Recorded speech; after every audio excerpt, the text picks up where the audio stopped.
아멘. 네, 오늘은 시편 5편을 통해서 심정을 헤아려 주세요라는 제목의 말씀을 전가합니다. 그래서 이제 6월과 7월 두 달 동안 시편을 삶에서 노래하라라고 하는 시리즈로 시편을 두 달 동안 상고해 보도록 하겠습니다. 오늘은 그동안 우리가 주일에 다루지 않았던 시편 가운데 5편을 다루게 됩니다. 그런데 이 시편 5편에는 부제, 머릿말이 달려 있는데 거기에 저자가 분명히 기록되어 있습니다. 다윗의 시, 그리고 인도자를 따라 또 즉 지휘자를 따라 관악에 맞춘 노래라고 하는 그런 명확한 머릿말이 거기에 기록되어 있어서 어떤 찬양인지를 우리가 대충 또 저자가 누군지를 명확히 짐작해 볼 수가 있습니다.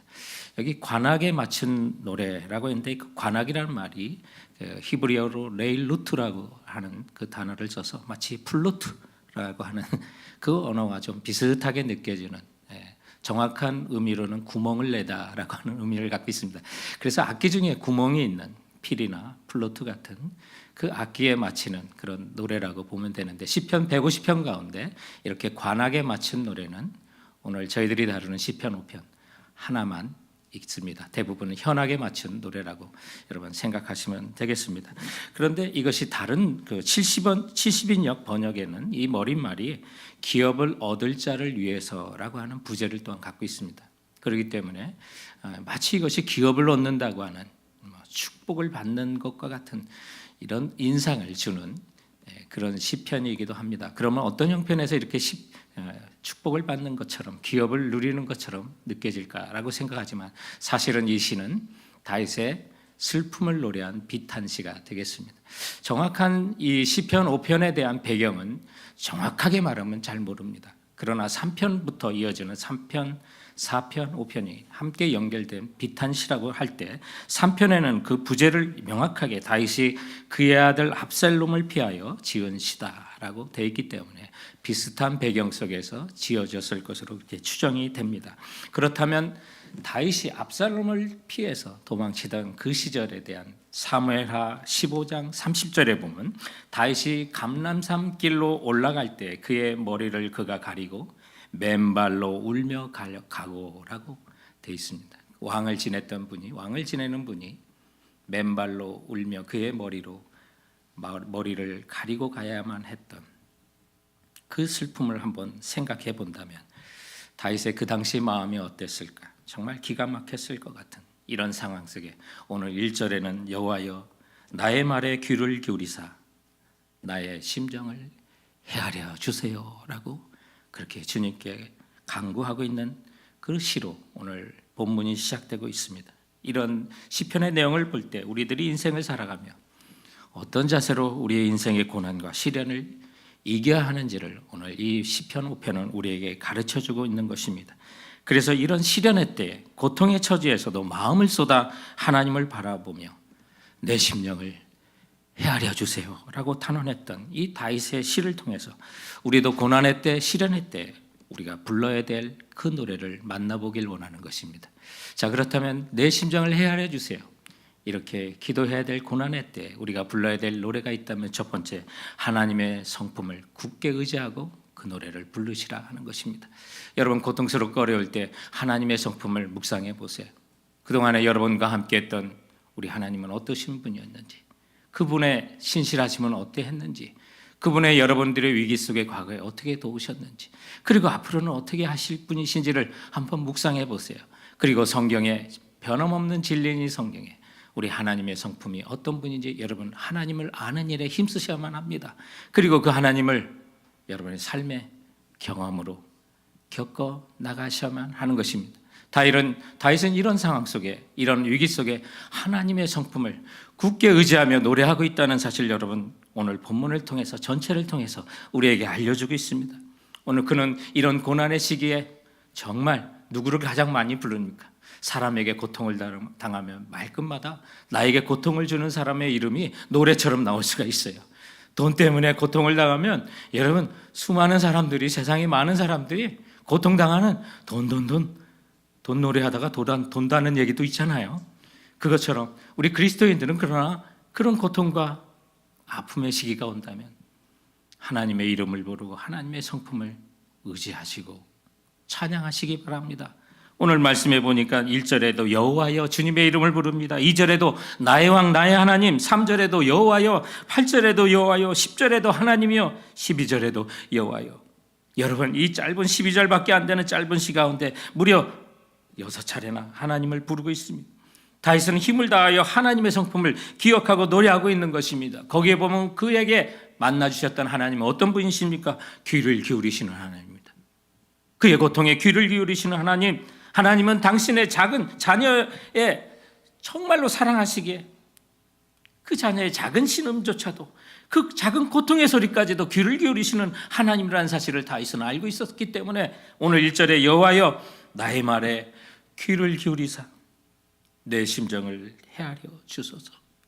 또한 이 1절만 해도 다윗은 하나님의 성품과 그분의 인격 속에 자기의 고난을, 마음을 헤아려 주시는 분이심을 그는 고백하고 있었던 것입니다. 여러분, 우리가 정말 고통 가운데 하나님이 나의 아픔을 아신다, 이것만으로도 위로가 되지 않습니까? 그래서 다윗은 주님께 말합니다. 하나님, 나를 좀 알아주세요. 내 고통을 알아주세요. 여기에 내 심정을 알아주세요라는 이 심정이란 말이 다른 말로 번역하면 한숨소리다라고 하는 번역으로도 할 수 있는 거예요. 그래서 넋이 나가서 중얼거리는 소리처럼 그 괴로움의 소리까지도 하나님은 들으신다는 거예요. 그뿐만 아니라 이 5편에도 보면 하나님의 성품이 가득 찬양 가운데 나오고 있습니다. 4절에 주는 죄악을 기뻐하는 신이 아니시니, 주는 죄악을 기뻐하는 신이 아니시니, 이런 하나님의 성품을 알고 노래하기 때문에 여러분, 우리가 악한 사람 만나면 같이 악해지고 싶고 똑같은 방법으로 복수하고 싶은 마음이 있잖아요. 그런데 하나님의 성품을 의지하니까 또 하나님의 성품을 찬양하다 보니 하나님은 죄악을 기뻐하는 신이 아니십니다. 주님의 주님 되심을 고백하고 있어요. 나아가 12절에 보면 여호와여 주는 의인에게 복을 주시고 방패로 함과 같이 은혜로 그를 호위하시리로다. 다윗이 찬송하는 하나님은 어떤 분이에요? 의인에게 복을 주시는 분이에요. 그리고 방패로 함과 같이 하나님의 자녀를 보호하시고 호위하시는 하나님이라는 사실을 오늘 고백하고 있는 것입니다. 성도 여러분, 때로는 우리가 고통을 당하고 슬픔을 당할 때 그 이유와 뜻을 명확히 알 수 없을 때가 있어요. 그러나 그때에도 우리가 명확한 것은 주께서 나를 위하여 십자가에 못 박혀 돌아가셨다는 거예요. 나의 대속의 삶을 위하여 죽기까지 나를 사랑해 주셨다는 그 주님께서 볼지어다 내가 세상 끝날까지 너와 함께 있으리라고 하신 그 주님의 그 약속과 그분은 하나님은 사람이 아니시니 시건치 아니하시고 거짓말이 없으신 우리 주님의 그 성품들을 묵상하시면서 고통스럽고 어려울 때 다윗처럼 성도 여러분, 하나님의 성품을 굳게 의지하고 그분의 하나님 되심을, 그분의 성품을 찬송하고 노래하는 우리 성도들 되시길 주님의 이름으로 축원드립니다. 또한 우리가 정말 내 심정을 헤아려 주세요라고 정말 주님께 호소할 수밖에 없는 고통의 순간이 여러분 오거든 하루를 시작하는 아침에, 그 아침에 기도로 시작을 하시기 바랍니다. 기도로 아침마다 주님 앞에 신실하게 일어서 하루의 시작을 여시기 바랍니다.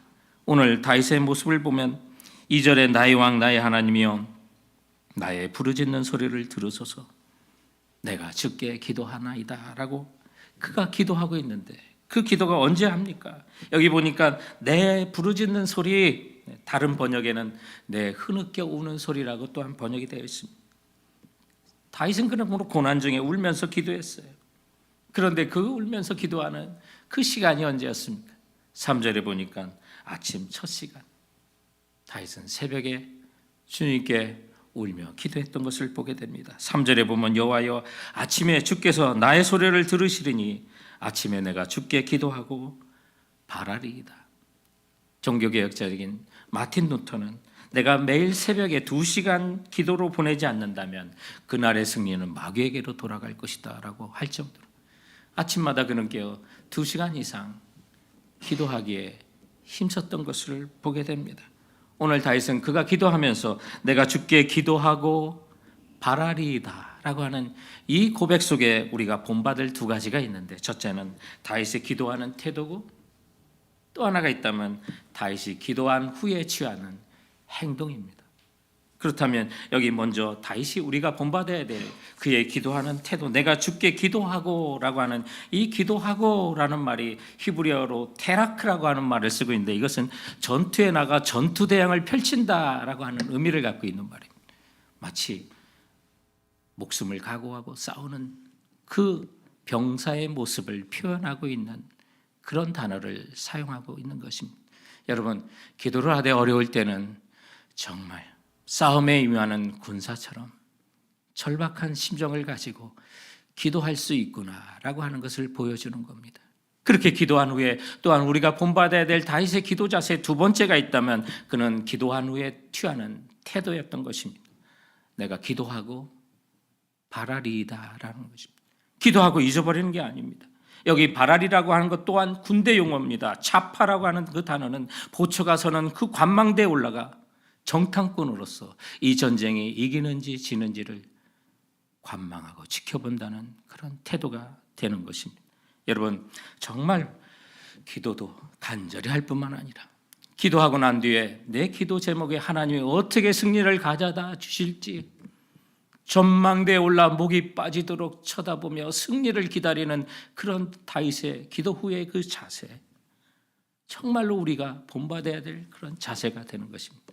여러분, 고난의 시기에 정말 심정을 하나님께 토하고 내 마음을 알아주세요 라고 기도할 때 어떤 마음으로 기도하십니까? 아니, 기도는 하십니까? 그리고 기도를 새벽에 일어나 하루를 시작할 때 하나님의 뜻에 여러분의 마음을 좀 맞추면서 간절한 태도로 기도하시고 하나님께서 그 기도에 어떻게 응답하시는지를 정말로 진심으로 바라는 마음이 있어야만 하는 것입니다. 17세기의 영국의 대표적인 목사였던 토마스 브룩스라는 사람은 이렇게 말했습니다. 기도에 기도를 거듭하면서 그 결과가 어떻게 되는지 살펴보지 않는 자는 바보다. 이는 하늘을 향해 많은 화살을 쏘아대면서 그 화살이 어디로 가는지에 마음을 쓰지 않는 것과 같다라는 말을 했습니다. 성도 여러분, 오늘 이 다윗의 기도를 통해 우리는 두 가지의 질문을 여러분이 이제 스스로 답하셔야만 합니다.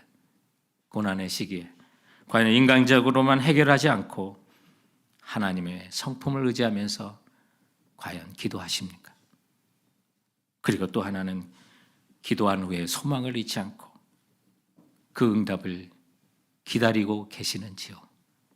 성도 여러분, 다윗은 절망 가운데서도 군인이 전쟁에 임하는 자세처럼 하나님께 기도하였고, 그것도 울면서 기도하였고, 그 응답을 조용히 바라면서 하나님께서 승리의 소식을 가져다 주기를 목놓아 기다렸다는 이 사실 앞에 우리도 겸허하게 고통의 순간 그 하루를 기도로 시작하는 우리 모두가 되어야 될 줄로 믿습니다. OMF를 창설하시고 시작하신 중국 내륙 선교의 개척자이셨던 허드슨 테일러 선교사님은 이런 말을 합니다. 나의 헌신과 행복의 비결은 하루를 어떻게 시작하느냐에 달려 있습니다. 연주자가 음악회를 시작하기 전에 악기를 조율하지 않습니까? 음악회가 끝난 뒤에 조율한다면 그 어찌 어리석은 일이 있겠습니까? 나는 아침에 일어나면 하나님의 뜻에 나의 생각을 맞추는 일부터 시작합니다. 그러면 그날이 그리고 일생이 보람있고 행복해집니다. 하나님은 언제나 자녀의 그 신음조차도 귀를 기울이시고 들어주시는 하나님이십니다. 그 하나님께 목 놓아 부르짖을 수 있고, 그리고 그 기도에 하나님이 어떻게 대답하시는지, 응답하시는지, 승리를 가져다 주시는지 진실로 바랄 수 있는 우리 성도들 되시길 주님의 이름으로 축원드립니다.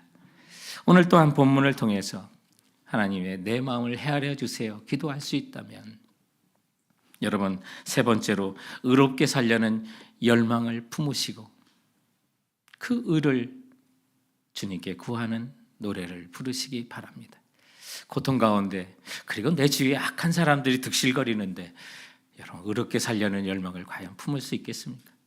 오늘 다윗을 보면 의롭게 살고 싶은 그런 열망을 이런 가운데 품어 그런 마음들을 갖게 하는 그런 시를 고백하고 있습니다. 1절에 나의 심정을 헤아려 주소서, 2절에 내가 부르짖는 소리를 들으소서. 이렇게 주님께 하소연하고 기도했다면 그 다음 그가 원하는 기도 제목이 뭘까? 문제 해결해 달라는 거 아닌가요? 원수를 좀 갚아주세요라는 그 기도가 정상적인 기도가 아닐까요? 그러나 오늘 이 시편이 그는 본문을 통해서 의로운 삶을 살도록 인도해 달라고 기도하고 있습니다. 8절 말씀에 보면 주의 의로 나를 인도하시고 주의 길로 내 목전을 곱게 하여 달라고 주님께 간구하고 있습니다. 그래서 성경은 우리의 교과서이고 삶의 매뉴얼이 되는 것입니다. 고난 중에, 기도 중에 우리의 소망과 갈망이 무엇이어야 하는지를, 하나님이 기뻐하시는 일이 무엇인지를 오늘 본문은 우리에게 말하고 있는 것입니다. 십자가의 복음으로 사는 우리는 세상 사람들과의 소원이 어떻게 달라하는지를 보여주는 겁니다. 그래서 그리스도와 함께 죽었으니 세상 사람들의 소원도 우리는 죽는 것입니다. 의롭게 살고자 하는 그 소망, 그리스도와 함께 의 가운데 일어난 사람만이 간구할 수 있는 기도요 소원이라는 사실을 오늘 우리는 이 성경을 통해서 다윗의 고백을 통해서 알게 됩니다. 그래서 다윗도 이미 이 사실을 알았던 믿음의 사람이기에 12절에 여호와여 주는 의인에게 복을 주시고, 그 하나님은 의인에게 복을 주시는 하나님이라는 사실을 알았기 때문에 자기가 걸어가는 인생 속에 온갖 악한 사람들이 둘러싸인 그 상황 속에서도 그들을 다 없애주세요라고 하는 악한 마음을 품고 원수 갚으려고 하는 정말 그의 심정보다 하나님 이런 가운데 의의 길로 나를 인도하여 주옵소서라고 기도하고 노래하고 있다는 사실을 여러분 보시기 바랍니다. 사람들은 악한 사람에 둘러싸여 있으면 정말 같이 악해지기 쉬워요. 내 생각이 옳다라고 하지만 돌아보면 내가 틀릴 때가 너무 많았어요. 우리 이런 사실을 알게 된다면 성급한 나의 주장보다는 어려운 일을 당할 때 하나님 내가 의의 길을 갈 수 있도록 인도하여 주옵소서. 특히 다윗과 같은 경우에는 그의 주변인들이 5절과 6절에 나오는데 오만한 자가 있었습니다. 행악자가 있었습니다. 거짓말하는 자가 있었고 피 흘리기를 즐기는 자가 있었고 속이는 자가 있었다고 그는 탄식했습니다. 이런 사람들이 둘러 있었다면 다 다른 사람 법을 안 지키는데 나만 법을 지킨다면 손해처럼 느껴지는 상황입니다. 혼자만 억울하다고 주님 앞에 정말 악에 바쳐 그들을 향한 복수를 소망할 수도 있는 상황이었습니다. 그러나 다윗은 이런 상황 속에서도 7절에 보면 어떤 고백을 합니까? 오직 나는 주의 풍성한 사랑을 힘입어 주의 집에 들어가 주를 경외함으로. 여러분 여기 보면 오직 나는이라는 말이 뭐합니까? 다른 사람 어찌하든, 우리 믿는 사람이 고백하는 게 이런 거 아니겠어요? 다른 사람이 어찌하든, 저들이 악한 일을 하든 어쩐 일을 하든 오직 나는, 오직 나는. 여러분 정말 다른 사람이 다 반칙을 하는데 우리는 주의 의로운 길을 가겠다고 하는 이 고백이 어떻게 나옵니까? 어디서 이런 고백을 할 수 있고 다윗에게는 이런 용기와 이런 경험이 어디에서 나왔습니까? 오늘 7절에 보면 그 답을 알 수 있어요. 오직 나는 주의 풍성한 사랑을 힘입어 주의 집에 들어가 주를 경외함으로 성전을 향하여 예배하리이다 라고 말합니다. 뭐 때문에요? 나는 주의 풍성한 사랑을 힘입어. 주의 그 풍성한 사랑을 힘입어서, 주의 그 풍성한 사람을 힘입어 내 주에 어떤 사람이 있든 악한 사람이 있든 주님의 그 풍성한 사람이 하나님의 사람을 의의 길로 걸어가도록 우리에게 힘주시고 은혜를 제공해 주신다는 사실을 우리 모두는 기억해야만 하는 것입니다. 그러므로 다른 사람이 어찌하든, 나를 둘러싼 사람이 오만한 자이든 행악자든 거짓말하는 자든 피를 흘리길 좋아하고 속이는 자이든 오직 나는 주의 그 풍성한 사랑에 힘입어 어떤 상황 속에서도 주의 성전에 들어가 주님을 향하여 노래하리이다 라고 고백할 수가 있는 것입니다. 그런데 오늘 이 본문에도 보면 그가 주의 집에 들어가 주를 경외함으로 성전을 향하여 예배하리이다 라고 하는 이 소원과 그의 간구 속에는 지금 이 분명히 다윗에게는 주의 임재를 상징하는 언약궤가 모셔진 성전에 가지 못하는, 그래서 하나님께 그곳에서 제사 드리지 못하고 예배 드리지 못하는 다윗의 형편을 우리가 엿볼 수가 있습니다. 그렇다면 왕이었던 다윗이 예루살렘을 떠나 성전에도 마음껏 들어갈 수 없는 상황이었다면, 그래서 압살롬에게 쫓겨 도망당하고 있을 것이라고 확신 가운데 추정을 하게 되는 것입니다. 그렇다면 그가 있었던 예루살렘을 떠났다면, 또 성전을 떠났다면, 그리고 궁을 떠났었다면 그는 잠자리도 불편했을 거고 먹을 것도 불편했을 거고, 더군다나 이 모든 시의 고백이 다윗의 아들이었던 압살롬의 반역 때 일어났었다면 그 분노는 또 어찌나 치밀었을까. 평생을 같이 일해왔던 옛 동지요 자기 오른팔이었던 아히도벨이 이제는 지는 별 다윗을 버리고 뜨는 별이었던 압살롬 편에 서서 자기 등에 칼을 꼽은 일을 생각하면 피가 거꾸로 솟아오르는 심정이었을 것입니다. 그래서 여기 있는 그대로 속이는 자, 거짓말하는 자, 행악자, 피를 흘리는 자, 그 일을 생각한다면 그의 심정이 어떻을까? 그리고 자기의 장래일에 대해서도 분명히 염려로 마음이 억눌려 왔을 텐데, 그러나 다윗은 이런 기가 막힌 상황 속에서도 하나님만 바라며, 하나님 나라 하여금 어떤 상황에도 주님 바라시는 의의 길을 걸어가게 하여 주옵소서 기도하고 있었다는 것입니다. 성도 여러분, 다윗이 이렇게 기도했다면 우리의 기도는 또한 어떻게 해야만 할까요? 믿음의 사람 가운데 많이 알려져 있는 미국의 링컨 대통령이 있지 않습니까? 그는 남북전쟁 당시에 미국을 지도했던 대통령이었는데, 그가 노예 해방을 위해서 또한 힘썼고 이 일이 남북전쟁의 원인이 됐다는 사실은 우리는 잘 알고 있습니다. 그런데 북군이, 그가 다스렸던 북쪽이 개전 이후 1년 동안 이 북군이 전쟁의 번번한 승리를 거두지 못했습니다. 이 당시 링컨이 얼마나 힘들었던지 기록에 의하면 그의 체중이 킬로그램으로 83kg였는데 57kg까지 줄 정도로 그는 극심한 스트레스에 시달렸던 것입니다. 그런데 어느 날부턴가 북군이 이기기 시작합니다. 그래서 이 소식을 전달하면서 옆에 있던 참모가 링컨에게 축하하면서 이런 말을 했습니다. 각하, 이제부터는 아무 염려하지 마십시오. 하나님은 항상 우리 편입니다 라고 했을 때, 링컨은 정색을 하면서 내뱉은 유명한 말이 있지 않습니까? 내가 염려하고 걱정하는 것은 내가 정말 하나님 편에 바로 서 있는가 하는 것이지, 하나님이 우리 편이라 하는 것은 결코 아닙니다. 우리가 항상 하나님 편에 서 있어야만 합니다라고 했던 그 말, 우리가 유명한 말이기 때문에 잘 알지 않습니까? 그러나 그 다음 고백은 우리가 잘 모르고 있는데, 링컨은 다음과 같이 고백했던 것입니다. 하나님은 성경의 다윗을 통해서 내게 이 놀라운 진리를 깨닫게 해 주셨습니다. 바로 그 말이었습니다. 여러분, 그 고백이 어디에 있습니까? 바로 오늘 이 본문에 있는 것입니다. 성도 여러분, 그렇습니다. 하나님이 내 편에 대 주시기를 기대하는 것보다는 내가 의의 길로 걸으며 내가 하나님 편에 서 있기를 여러분 기도하시기 바랍니다. 그리고 이 교훈을 다윗은 우리에게 알려주고 있는 것입니다. 특히 악한 사람들에 둘러싸이고 억울한 일을 당할 때 그들을 분노하다 보면 같은 사람이 되기 쉬운 그때, 여러분 오늘 주님 앞에 노래하는 참된 예배자는 이 모든 상황 속에서도 의롭게 살려가는 열망을 갖고 주를 향하여 의의 길을 걸어가게 해달라고 노래하며 찬송할 수 있는 우리 성도들 되시길 주님의 이름으로 축원드립니다. 오늘 본문을 통해서 우리 마음을 헤아려 주세요라고 기도하는 우리 성도들은 네 번째로 미래의 승리를 지금 노래하시기 바랍니다 라고 하는 것입니다. 미래 주님께서 이루어질 그 승리를 여러분 지금 현재 노래하시라는 것입니다. 오늘 다윗의 이 찬양과 이 노래가 그대로 이루어졌다는 사실을 기억하시기 바랍니다.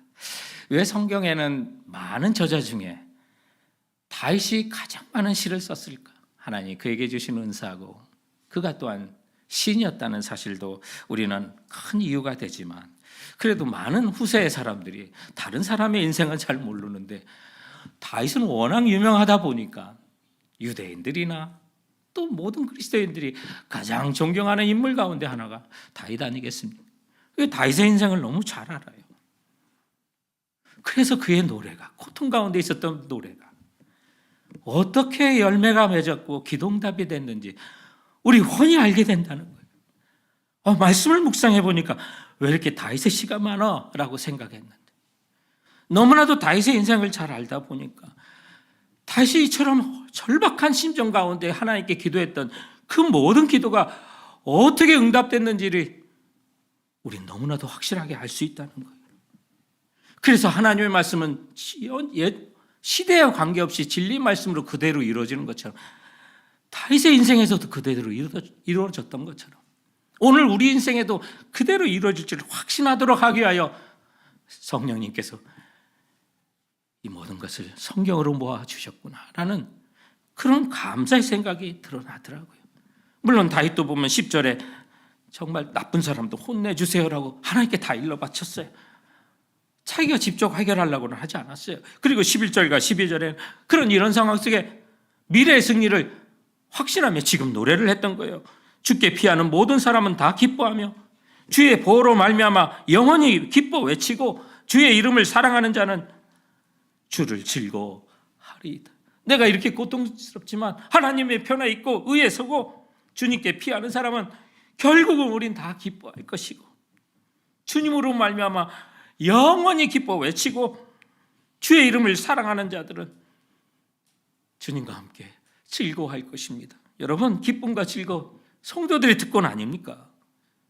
어려운데도 이런 노래 부를 수 있고 큰 환난 가운데서 기뻐할 수 있는 거 예수 믿는 사람들의 특징 아닙니까? 그 주님이 그 고통 가운데 뭐라 그래요? 12절에 보면 여호와여 주의 의인의 주는 의인에게 복을 주시고 방패로 함과 같이 은혜로 그를 호위하시리이다. 의인에게 복을 주시고 그리고 이 약속은 영원히 지속된다는 거예요. 주님의 약속은 영원히 지속되고 그 귀함은 말로 표현할 수 없고 고대의 방패는요, 여러분 전신을 다 가리는 방패였어요. 그 화살에 막기 위해서 그 작은 방패가 아니에요. 그 전신을 다 가리는 그 방패, 그 방패로 함과 같이 은혜로 그를 호위하시리로다. 그 어느 것 하나 몸에 닿지 않도록, 그의 공격이 닿지 않도록, 화살이 닿지 않도록 방패로 주님께 간구하는 자를 호위하시고 보호하실 것을 노래하고 있었는데 왜 이 다윗의 시가 이렇게 오늘날 우리들에게 전달될까?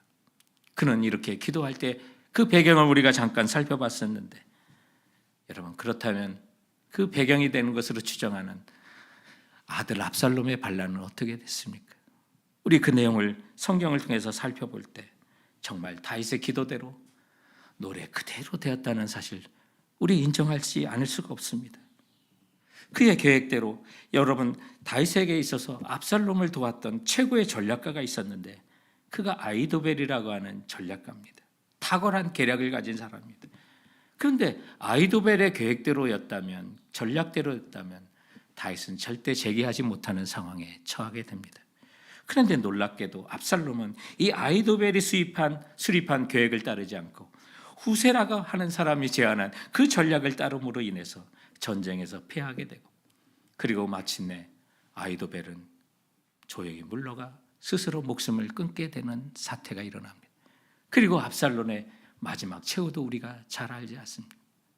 그러나 다윗은 그 상황 가운데도 아들 압살롬을 후대해 달라고, 손대지 말아 달라고 아들에 대한 마음을 펼치면서 그의 손끝 하나 피를 흘리길 좋아하지 않았던 이 다윗, 그러나 그의 기도대로 간구대로 하나님께서 모든 원수들을 해결해 주시고 그의 위와 그의 왕권을 다시 견고케 하시는 이 하나님의 그 기도 응답의 신실하심을 보게 된다면, 성도 여러분, 다윗은 노래하고 기도한 대로 그의 인생이 이루어진 것을 확신할 때 우리 또한 지금 어려움과 고통 속에서도 미래의 승리를 지금 노래할 수 있는 사람이 되길 바랍니다. 하나님이 나에게 행하실 그 놀라운 역사와 그 승리의 소식을 오늘 찬송을 담아, 그리고 우리의 가사를 담아 하나님께 노래하시고 고백하시는 우리 성도들이 될 때 우리의 미래는 주님께서 의인의 앞길을 인도하시고 복을 주시는 하나님이신 것을 다윗에게뿐만 아니라 우리에게도 보여주실 줄로 믿습니다. 우리가 잘 아는 미국의 유명한 부흥사였던 빌리 그레이엄 목사님께 그분의 일화 가운데 이런 얘기가 있습니다. 여러 나라를 집회하며 다니다 보니까 한 번은 캐나다에서 집회를 하면서 새벽에 잠에서 깬 적이 있다고 합니다. 왜냐하면 새들의 지저귀는 소리가 하도 시끄러워서 일어났었다고 합니다. 그렇게 자기의 잠을 깨웠던 그 캐나다의 그 새소리, 과연 그가 살펴보는 대로 캐나다는 가는 대로 정말 아름다운 자연을 갖고 있었다고 말합니다. 그러던 그가 일본에 갔더니 그 새벽에 공장 돌아가는 소리, 그리고 사람들이 출근하는 소리에 그만 잠에 깨었던 적이 있었다고 합니다. 그가 정말 잠에 깼던 대로 새벽에 들었던 그 소리대로 일본은 경제 대국이 됐노라고 그렇게 말했습니다. 그런데 한국에 와서 새벽에 그를 깨웠던 것은 교회의 종소리였고 새벽 기도 나오라는 그런 소리였다는 것을 고백했습니다. 그리고 또한 그는 말했습니다. 정말 새벽에 들렸던 그 소리처럼 한국은 영적으로 놀라운 축복을 받은 나라가 되었습니다. 성도 여러분, 여러분의 가정에서는 어떤 소리가 새벽에 아침에 들리길 바라십니까?